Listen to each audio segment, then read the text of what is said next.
Tamil cinema நேயர்களுக்கு வணக்கம். நான் உங்கள் பத்திரிகையாளர் ஆர்.எஸ். கார்த்திக். இந்த வீடியோவில் நம்ம பார்க்க இருக்கிறது, இந்த வாரம் திரைக்கு வந்திருக்கிற வங்காள விரிகுடா படத்தோட விமர்சனம். வங்காள விரிகுடா ஒன் மேன் ஆர்மியா, அதுதான் அந்த படத்தோட சப்டைட்டிலும் கூட. தனி ஒருவனான்னு தமிழில் இருக்கணும், ஆனால் வேற ஏதோ ஒன்று எழுதி வச்சிருக்கிறார், ஒன் மேன் ஆர்மி அப்படிங்கிறதுக்கு. அந்த இயக்குனர் மட்டும் இல்லைங்க, 21 கிராஃப்ட்ஸ், பெப்சியில் 24 கிராஃப்ட்ஸ் அப்படிம்பாங்க. இன்னைக்கு 25 ஆயிடுச்சுன்னு நினைக்கிறேன், இல்லை 23 ஆயிடுச்சா தெரியல, ஏதோ ஒன்று குறைஞ்சதோ கூடுன்னு சொன்னாங்க. ஆனால் அந்த பெப்சியில் இருக்க 21 கிராஃப்ட்ஸோட வேலையை, நடிப்பு, இயக்கம், ஒளிப்பதிவு, இசை, படத்தொகுப்பு, இன்னும் கலை இயக்கம், ஃபைட், சண்டை பயிற்சி, டான்ஸ் எல்லாத்தையும் இவரே பண்ணியிருக்கிறாரு. கிட்டத்தட்ட 21 கிராஃப்ட்ஸோட வேலைகளை தனி ஒருவனா இருந்து, நமக்கு வந்து டிஆரை தெரியும், அஷ்டாவதனி டிஆரா, அவரே ஒரு 8-10 தான் பண்ணுவாரு.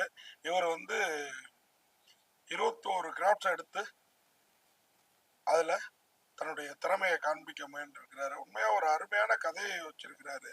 அந்த கதையை நான் லைனர்ல சொல்றேன்னு சொல்லி நம்மள ஒரு வழி பண்ணிடுறாரு. ஆனா அருமையா நடிப்பு வருதுங்க இவருக்கு. ரொம்ப வருடமா சினிமாவில் போராடினவர் தான் குகன் சக்கரவர்த்தியார். இன்னைக்கு என்ன நீங்க யாரும் ஹீரோ ஆக்கல, சின்ன சின்ன கேரக்டர் கொடுத்தீங்க, நான் ஹீரோ ஆகி காட்டுறேன்ட்டு போய் உழைச்சி சம்பாரிச்சு அந்த காசை கொண்டு வந்து போட்டு ப்ரொடியூசர் ஆகி ஒரு படத்தை வேற லெவல்ல கொடுத்துருக்கிறாரு. உண்மையா அருமையான ஒரு கதையை யோசிச்சு, அதுவும் பாத்தீங்கன்னா படத்துல 2 ஹீரோயின்ஸ், அதுல ஒரு பெண்ணை, அந்த பெண் இவருடைய பள்ளி பருவத்துல இருந்தே காதலியா இருப்பாங்க. அந்த காதலியோட இவருக்கு வந்து ஒரு டிஸ்பியூட் ஏற்பட்டுரும். அந்த காதலி இன்னொருத்தரை கல்யாணம் பண்ணிட்டு போயிடும். அந்த கணவன், அவளை வந்து குழந்தை பத்துக்க இயலாத கணவன், அவளை வந்து அனுபவிச்சுட்டு கொஞ்ச நாள்ல காலி பண்ணிட்டு போற ஒரு எண்ணத்துல இருப்பான். அவனை இவர் காலி பண்ணுவார், தன் காதலி தனக்கு கிடைக்கணும்ட்டு. ஆனா பார்த்தா நமக்கு இவர் குற்றவாளியா தெரியாது. அதே மாதிரி இன்னொரு பெண், ஒரு பள்ளி படிக்கிற பெண், இவருடைய நண்பருடைய மகள், யார், நம்ம வாசு விக்ரம் அவருடைய மகளா அந்த படத்துல நடிச்சிருக்கிறாங்க அந்த பெண்மணி. அந்த பெண்ணை வந்து ஒரு குற்றச்செயல்ல இருந்து காவந்து பண்ணுவாரு. அந்த பெண்ணு இவரை லவ் பண்ண ஆரம்பிச்சிடும். அதாவது 12ஆம் கிளாஸ் படிப்பு முடியறதுக்காட்டி கல்யாணம் பண்ணுவாரு. ஆனா படத்துல சொல்லாமல் 4 வருஷம் கழிச்சுதான் நம்ம உறவு வச்சுக்கணும்னு அந்த பொண்ணு சொல்றப்போ, ஏதோ அந்த குகன் சக்கரவர்த்தியார்ட்ட விஷயம் இருக்குது, ஆனா அதை விபரீதமா காட்சிப்படுத்தி இருக்கிறாரு, கொஞ்சம் ரசிகர்களையும் படுத்தி இருக்கிறாரு அப்படிங்கிறத நாம சொல்லணும். நடிப்பு இயல்பா அழகா வருது. இப்படிப்பட்டவர் ஏன் இந்த 21 கிராஃப்ட்ஸ் வேலையும் தான் தலையில தூக்கி போட்டுக்கிட்டு தன்னை அறியாம ஒம்பு பண்ணிட்டு கிடக்கணும்? அருமையா தனக்கு வர்றதை இன்னும் இயல்பா அழகா எடுத்து ஒரு அருமையான படத்தை கொடுத்துருக்கலாமேன்னு தோணுச்சு. ஆனாலும் கதையா இவர் வந்து அண்ணாச்சி அண்ணாச்சின்னு தூத்துக்குடியே இவர் வந்து கொண்டாடுது. ஆனா இந்த அண்ணாச்சி கொஞ்சம் அயோக்கியராகவும், நல்லவர்களுக்கு நல்லவராகவும், கெட்டவருக்கு கெட்டவராகவும் இருக்கிறாரு. ஆனா தான் கள்ளக்காதலியை தானே கொள்ள ஆள் அனுப்புறது, அப்புறம் கொள்ளாதான் வயத்துல கரு வளருதுன்னு கதறி அடிச்சுட்டு ஓடுறது, அவனை திருப்பி இவரு தீர்த்து கட்டுறது, இவரை தீர்த்து கட்ட பலர் முயன்று இவர் தப்பிக்கிறது, இப்படி காட்சி ஒரு சின்ன வட்டத்துக்குள்ளாரியே தூத்துக்குடி ஏரியாவிலேயே சுத்திக்கிட்டு இருக்குது அப்படிங்கிறது தான் ஒரு குறையை தவிர, இந்த படத்துல அது மாதிரி ஸ்கூல் படிக்கிற பொண்ணை கல்யாணம் பண்றது அப்படிங்கிறது எப்படி சென்சார்ல அனுமதிச்சாங்கன்னு தெரியல. ஆனா உறவு வச்சுக்கிறது 4 வருஷம் கழிச்சுங்கிறது ஒரு நல்ல பாயிண்டா இருந்தது. ஆனாலும் படத்துல தெலுங்கு படம் தோத்துரும் போங்க அப்படின்ற லெவலுக்கு, நான் அழுகிறேன் அழுகிறேன், அழுக வரல, சிரிக்கிறேன் சிரிக்கிறேன் சிரிப்பு வரலன்னு ஒரு பாட்டு, ஆத்தி ஆத்தி ஆலமரம் உன் காலு ரெண்டும் வாழை மரம்னு ஒரு பாட்டு, இப்படி எல்லா பாட்டையும் இவர் தான் இருக்கிற இறைய அறிவா எங்க இருக்குன்னு அப்படியே உருகி பாடுறாரு.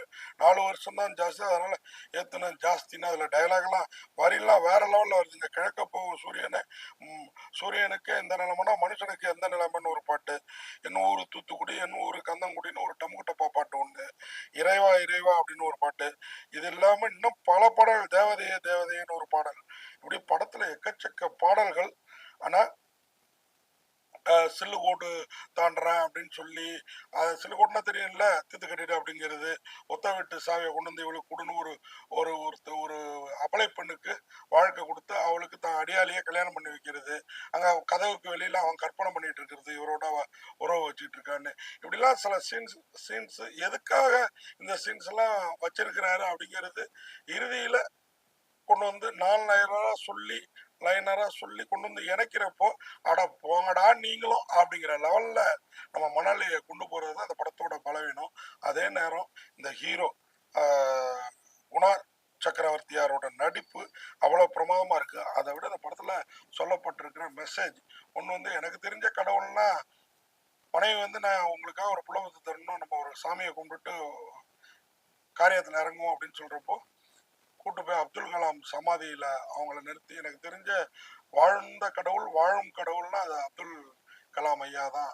அவரோட சமாதியை கும்பிட்டு நம்ம இல்வாழ்க்கையில இரண்டரை கலப்போம் அப்படின்னு அந்த 4 வருஷம் கழிச்சு இணையிறது. அதே மாதிரி கிளைமாக்ஸ்ல எல்லாரோட சமாதியும் மெரினா கடற்கரையில இருக்கிற சமாதி எல்லாம் காட்டி மெரினா கடற்கரைங்கிற பேரை இந்த இங்க வந்து தமிழகத்துல திராவிடம் வேறுன்ற காரணமா இருந்த அண்ணா, கலைஞர், எம்ஜிஆர், ஜெயலலிதா இவங்களோட சமாதிகள் இருக்கிற மெரினா கடற்கரைக்கு திராவிட கடற்கரைன்னு பெயர் சூட்டுங்கள்னு முதல்வர் ஸ்டாலின் ஐயாவுக்கு கடிதம் எழுதி வச்சுட்டு, திடீர்னு மோடியை புகழ்ந்து தள்ளுறாரு, திடீர்னு எம்ஜிஆரை புகழ்ந்து தள்ளுறாரு, திடீர்னு கலைஞரை புகழ்ந்து தள்ளுறாரு, திடீர்னு ஜெயலலிதா புகழ்ந்து தள்ளுறாரு.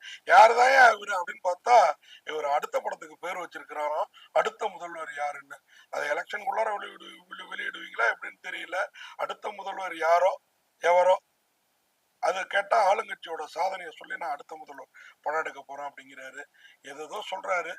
இவருடைய பேட்டியும் சரி படமும் சரி ஏதோ பேச வந்து ஏதேதோ பேசுது அப்படிங்கிறது தான் உண்மை அப்படிங்கிறத சொல்லி இந்த படத்துக்கு வங்காள விரிகுடா ஒன்மேன் ஆர்மி படத்துக்கு வங்காள விரிகுடா ரசிகர்களை வாரி சுருட்டி கொண்டாடா அப்படிங்கிற அளவுல இருக்காங்கிறத பொறுத்து இருந்து தான் பார்க்கணும்.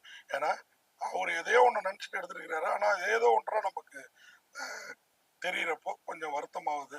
இந்த சூழலில் இந்த படத்துக்கு 10க்கு 5 மதிப்பெண் கொடுத்து விடைபெறுறேன். நன்றி, வணக்கம்.